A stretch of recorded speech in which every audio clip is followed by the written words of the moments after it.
People ask me, so why do you like coming here after 15 years?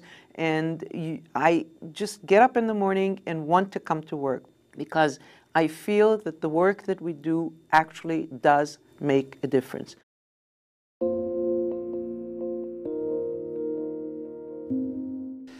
It really came out of conversations that were happening in around 1976 and 77.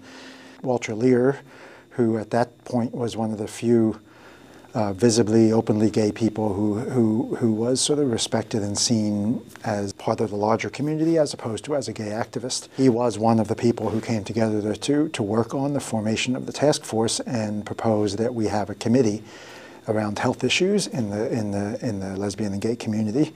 I don't recall how Walter got my name. That I don't remember. But he called me and asked me if I'd like to participate in a group to get together a gay and lesbian health center in Philadelphia.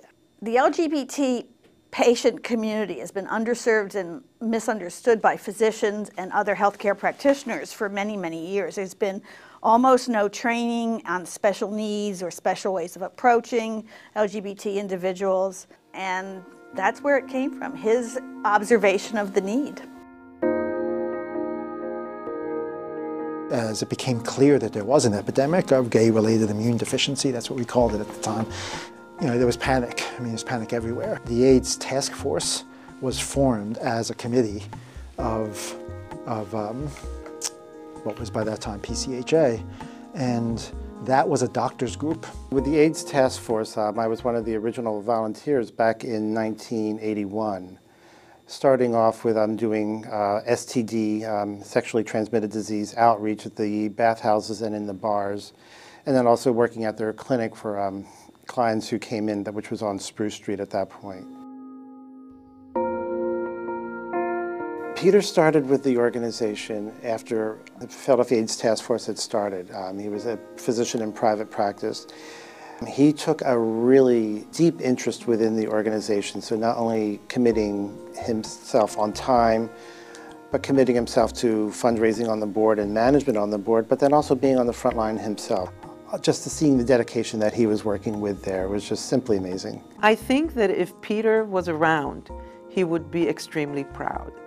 When I talked to some of the founding members of the organization and some of the people who knew Peter, actually we have a board member who was together with him in medical school and worked with him, and he said that Peter would be extremely, extremely proud of the work that we have done. If you look at the progression of the organization, we started 30 years ago as an LGBT health organization.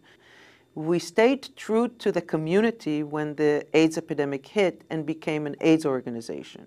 And as we've seen in the last decade and over a decade, Mazzoni Center has really increased both in capacity and in the services that we provide. When I took over, we were really an exclusively HIV and AIDS organization.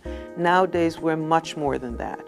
We provide housing, we provide legal services, mental health, drug and alcohol, and our prevention, we do a lot more. So we really have looked back into what is the mission of an LGBT health and wellness organization, and we're really trying to fulfill that mission.